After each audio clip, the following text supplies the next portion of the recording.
Welcome back, everyone. This is part two of our Damascus Scandinavian blade build. I left you off starting the hand sanding process, and I took it through 80 grit on the flats. That's also where we left off grinding the bevels. That was an 80 grit belt on the wheel, 14-inch grinding wheel. I'm not going to go through the whole hand sanding process with you. We might do a hand sanding video at some point.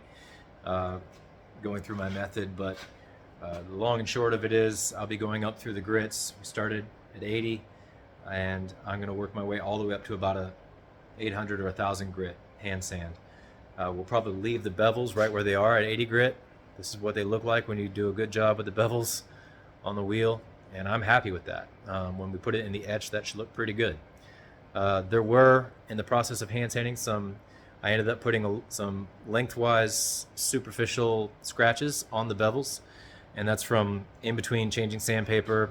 I take a microfiber cloth and wipe off all the gunk and grit, but sometimes when you do that, you get a little bit of a scratch on your bevels. I just went back to the wheel, did a couple light passes on each side.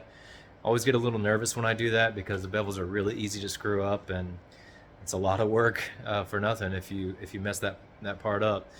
So luckily it came out okay. I was able to grind out those little scratches. Probably could have left them there and maybe wouldn't have even noticed them after they went in the etch, but that's the kind of thing that bugs me. So I'm not a perfectionist, but when I see something staring me in the face through the whole process, I have to go back and mess with it. You can see also there's some little bit of pitting right here on the flats.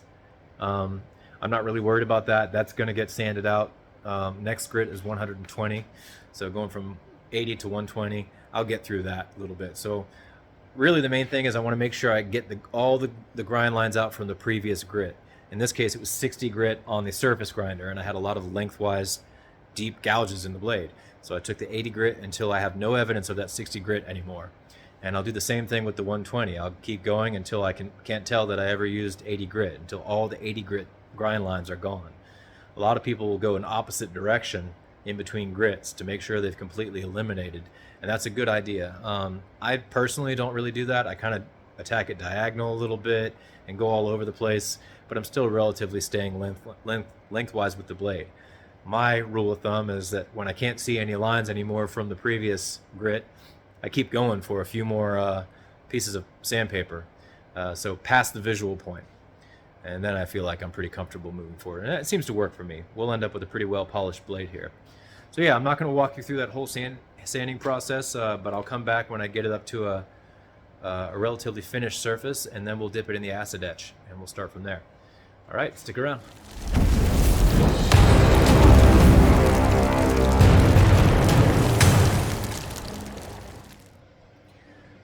Okay, so here we are. I finished hand sanding and touching up the bevels. Actually, I spent a lot longer hand sanding this than I had intended.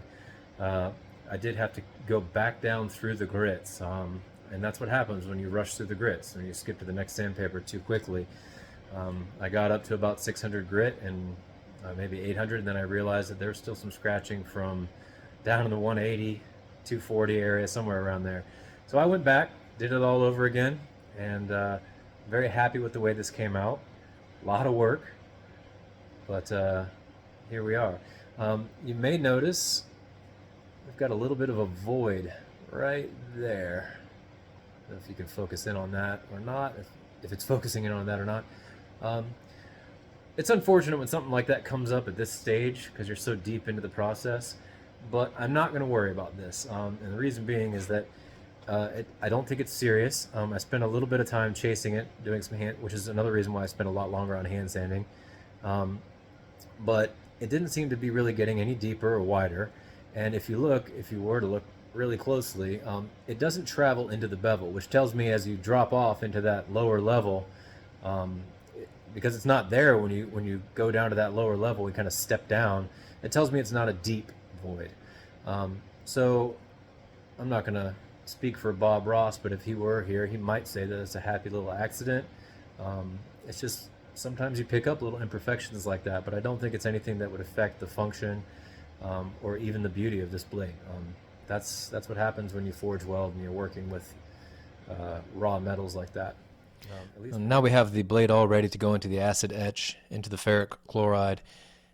To prep for this, all I really do is just take it over the sink and clean it with dish soap, and then I make sure it's completely dry.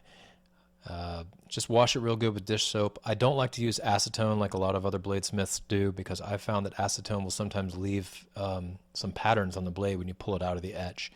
So I found that dish soap works better, and it's readily available. So yep, just clean it, dry it, drop it in. We're going to leave it in here for about 7 minutes, and then we'll come back and take a look.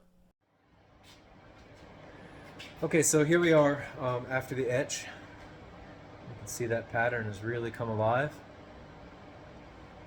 I think it looks great. What we did is just took it right out of the etch. It was in there for about 8 minutes. And then I just took it right over to the sink and dumped baking soda all over it to neutralize the acid. Some warm water, and just kind of used the baking soda as a paste and kind of scrubbed all the excess ferric chloride off of the blade. Once it was completely clean from that, I just took it over to my air compressor and blew it dry. Then I put it on the bench, on the vise again, and took some 4.0 steel wool and a little WD-40 and just gave it a light buff to kind of clean off that. There's usually like a little kind of a residual layer of etch on there, so kind of remove that, and this is what's left. Now I think we're still gonna do the coffee etch. I mean, you could leave it like this. This is a beautiful blade, and I'd be happy with that. But I think I do want to go a little bit darker, so we're going to put it in a coffee etch. And I'm not going to take you through that whole process, and also I'm going to leave it in there for about a day. So obviously you don't want to sit and watch that on camera, but we're going to brew instant coffee, the cheapest, most instant coffee you can get, dark roast. You want to make sure it's the crystal kind. Crystallized instant coffee. You just make a really strong batch of that, and you submerge it in that, leave it overnight. It's also good if you can add some heat somewhere during the process. Heat it up again while it's still sitting in there, rather than letting it sit there cold for 24 hours. When we pull it out, it should be a really nice dark etch. So yeah, we'll take a look. Alright, so here we are. The blade has been submerged in dark roast instant coffee for about 24 hours now, and we're just going to take it out of here, take a look and see what we got. A little warm water, looks pretty dark. Rinse it off and use some baking soda, which is in itself a mild abrasive, but more importantly it just kind of gets rid of that acid build up on the blade so it doesn't keep eating into it. And make sure you get the whole thing. This is what it looks like after you clean it up with the baking soda, and I also took some 1500 grit sandpaper to it and just lightly buffed away some of the darker spots. And you can still see there are some darker spots, particularly in the crevices by the plunge line and some up by the spine there. Really just handling the blade I think is going to take care of that. But I could also go back periodically with a cotton swab and just kind of gently work at those things. But I didn't do that on camera. But yeah, this is looking pretty good. As you can see, we've got some nice contrast and a really cool pattern. And here are the 5 materials we're going to be working with. From left to right, we have some scrap leather, black paper micarta, some brass stock, a solid block of cherry wood, and of course our steel blade. Now I'm just cutting out some small chunks of the base materials, cutting a brass plate here for our guard. I'll round this off a little bit more with the bandsaw, and then I'll move over to the grinder. And now I'm cutting off a chunk of this black paper micarta. Don't let the name fool you. Paper micarta is one of the strongest materials you can work with. It's great for handles, extremely stable, and it shapes really well. The only drawback is it gives off a lot of funky fumes and odors when you cut it. It's just kind of gross, but it's great other than that.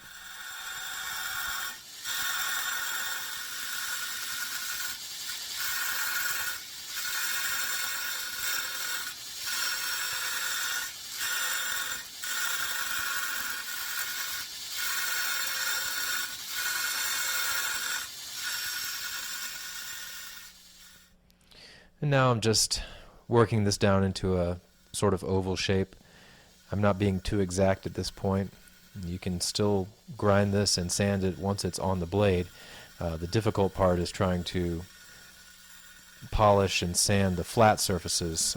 The edges are easy to shape still after it's glued up, but as you'll see here, I'll start working on getting a kind of a bright finish on it. I'm not going to go super high polish on this because it's so easy to scratch it during the process, and it's really frustrating trying to work those scratches out after it's already put together without marking your blade at all. So we're going to get it down to a kind of a nice brush finish, and then again, if we need to shape the edges at all, we can always do that after the glue up. So I'm just kind of getting it down to roughly what I'm looking for.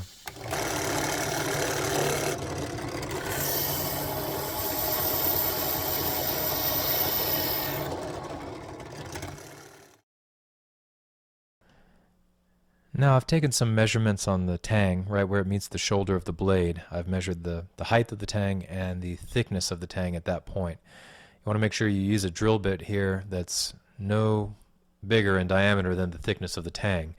You can always file it out a little bit more. I'm drilling a line of holes here. Really, you could just drill one hole on either end of this length here, but I drilled a few holes there. And then I go over to my Dremel tool with a little cutting disc here, and that's a really good way to keep a straight line from end to end on this. You don't need a big wide hole. If you've got some nice thin files, you can get in there and open it up. The important thing is you're not going wider than you have to. You really want to keep right at that thickness, otherwise you're going to have a big gap where your guard meets your blade. So be careful here, take your time.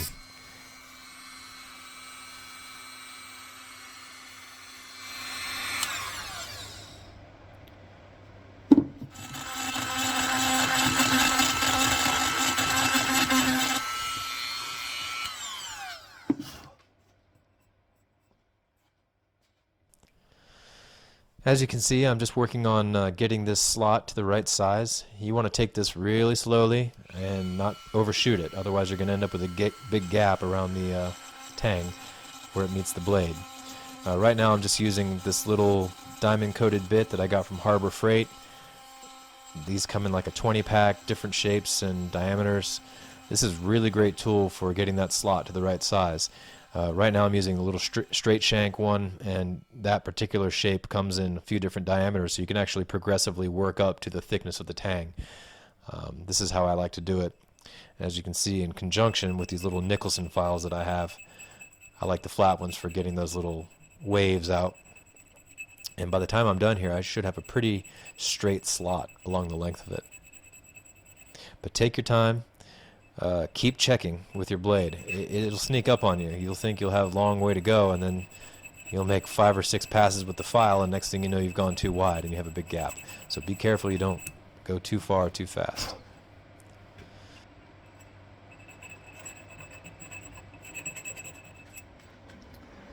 Something I kind of overlooked, it's easy enough to do, is that the thickness of the blade is not perfectly uniform as you go down the length. I've done a lot of hand sanding in this area, and the thickness probably wasn't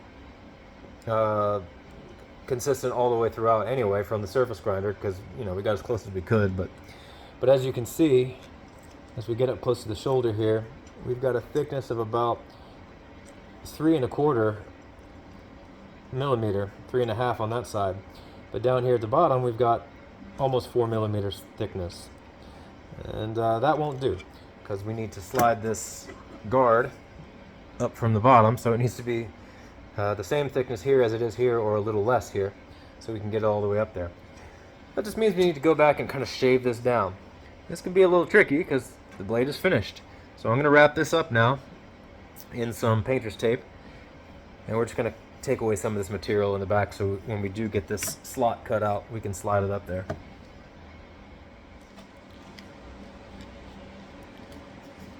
Now you can see we've got a little bit of a distal taper, and that we can work with. And we might still have to shave it down a little bit as we go, but I think we're a lot better off now.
Now I'm just moving on to cutting out the paper micarta slot. This is pretty much the same process as working with the brass guard. The only difference is with this layer you have a lot more room for error. If you do end up a little wide or tall, it's okay, because as long as you fill this completely with epoxy, there's not going to be any voids or anything like that. And that gap is going to be covered up by the leather above and below, where it connects to the wood and the brass respectively.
Getting into the glue up process now, using CEC Corp, a 30-minute 2-part epoxy. This is a 1-to-1 ratio epoxy. I really like the product. I've used it in the past. They have everything from 5-minute to 24-hour set times. I found for knife making, 30-minute is good. You've got plenty of time to work and clean up, and it's a really strong bond. I mean, really, I think even the 5-minute stuff is virtually indestructible. So you really can't go wrong. It's just a matter of choosing the work time that's most suits your preferences. It's very important to get this mixture correct. So you can see I'm using these little cups that have the indicators printed on them. You want to make sure that's an accurate 1-to-1 ratio, and you want to make sure that you mix this very thoroughly. Otherwise, you're going to end up with areas of the epoxy where it just doesn't set properly, it doesn't cure properly. I've experienced that in the past when I've gotten a little bit lazy. So take your time with this process, make sure you get everything accurate, mixed properly.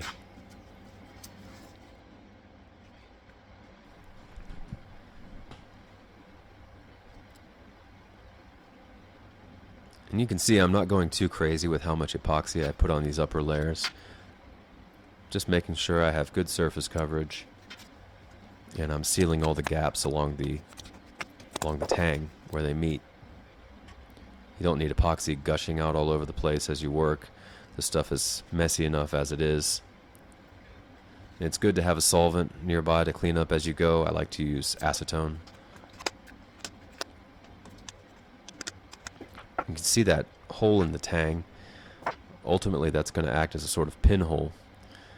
Once we fill the handle and we press everything into place, lock it into the clamp, that will cure, and it will fill that hole and act as it'll be a real solid connection throughout the handle. And it'll hold the brass and the leather and the micarta on the upper part of the handle. It'll hold everything in place like a pressure fit. Be careful when you pour this epoxy here. Be patient, because as you pour it, you're going to form air bubbles in the bottom. And it takes a minute for those air bubbles to rise to the top. So work it, push the tang in, pull it out a few times if you need to. Just make sure you get that all filled up. Otherwise you will have voids.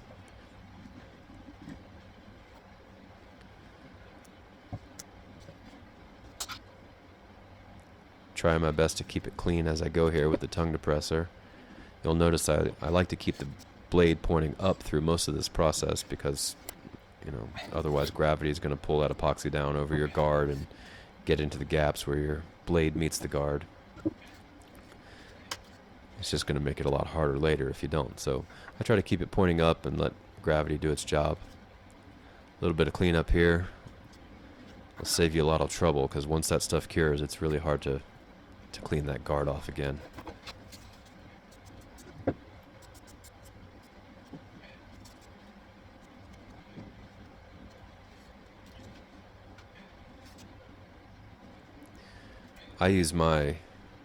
Sometimes I can use the actual drill press as a clamp, but this one doesn't open quite wide enough, so you can see I'm just using the little table there.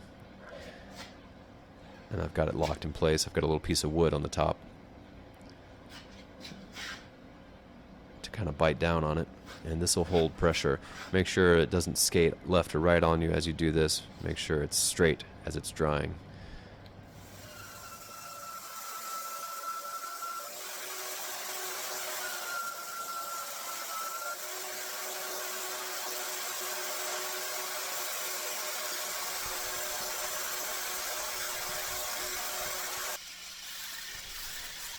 And once the epoxy cures, you can start the process of shaping your handle. You can see I've got a really rough outline of my idea. That tends to change a lot as I go, but it's a good idea to keep a reference.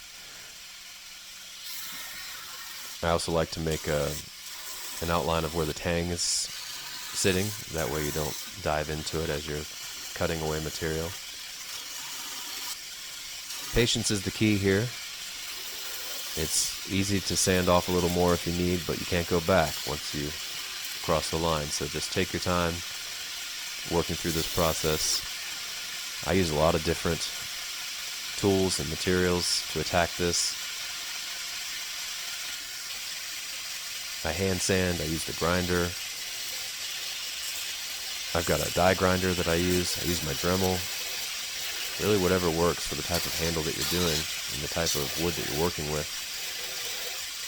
Sometimes you got to get pretty creative.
So here's where I realized that I have sanded a little too close to the epoxy and it's starting to show through to the surface.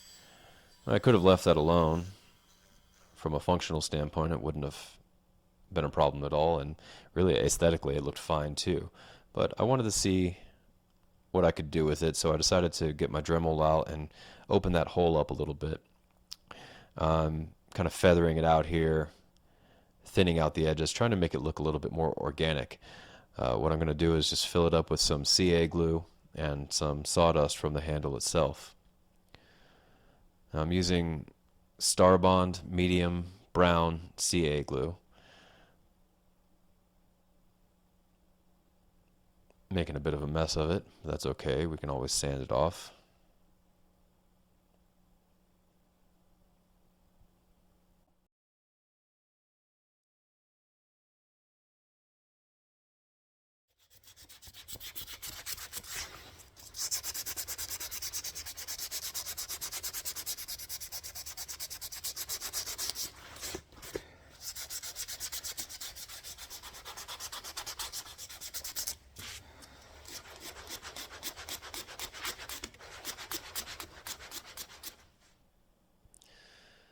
Now we're up to about 800 grit.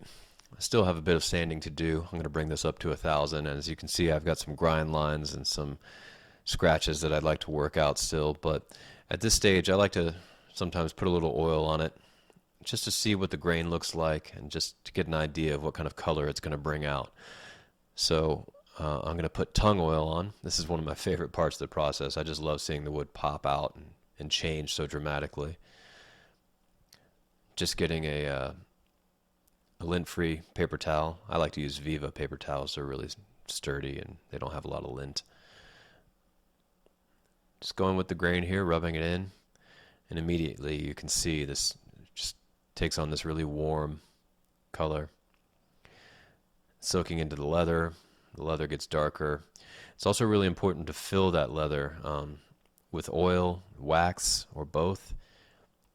That'll keep it from becoming unstable as it changes in the seasons and temperature.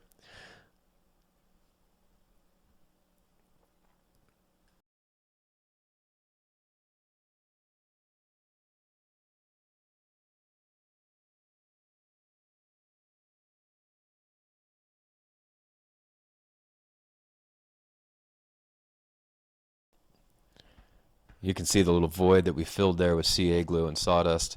Came out pretty dark in contrast with the rest of the wood, but I really don't mind that. I think it's kind of cool, these little unique things when you're working with wood that give it character. I'm just sanding away here, getting rid of those Sharpie marks that I've used to indicate some of the grind lines that were showing through the finish. I'm also going to do something I don't normally do. I'm going to put a dark stain on this wood. Now cherry kind of turns dark on its own over time, but this blade I just thought it would look cool with a darker handle, so I thought I would give it a try.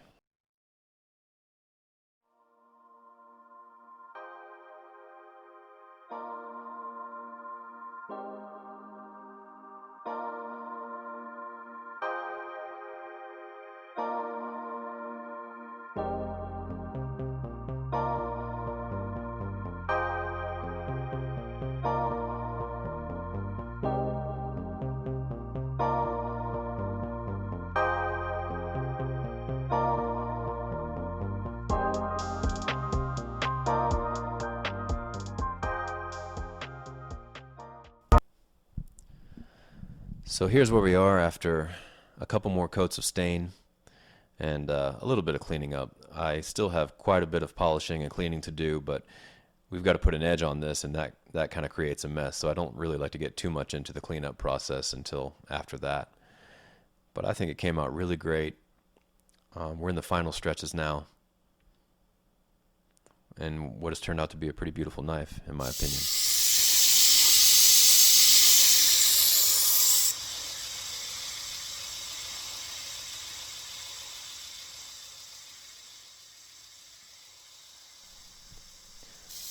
At some point I'll do a full video on my process of putting an edge on the blade, step by step, but just to sum up, I'm using my 2x72 grinder here.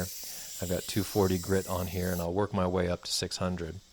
Just want to take your time, don't force it, and don't turn the grinder up too fast, because you don't want to build up a lot of heat and ruin your heat treat or burn the tip of the blade. Just keep going back and forth until you develop a burr, And then once that happens, you can peel the burr off over on your leather strop, which is what I'm doing here. If you run a cotton swab down the edge of the blade and you feel it picking anywhere, then that means you've got still a little bit of burr on there, or you've got an inconsistency in the edge, and you want to go ahead and fix that before you move forward. And of course here we have the quintessential shaving sharpness test, and as you can see, this one's pretty razor sharp. Got a real good edge on this one. When you cut through the paper, I like to make sure I cut all the way from the plunge line to the tip of the blade. Make sure that it will cut uniformly throughout the length of the edge. This is one of the last steps. I just like to seal the handle, particularly if I'm using any organic material, and really especially leather. I like to make sure I get as much beeswax into that leather as I possibly can.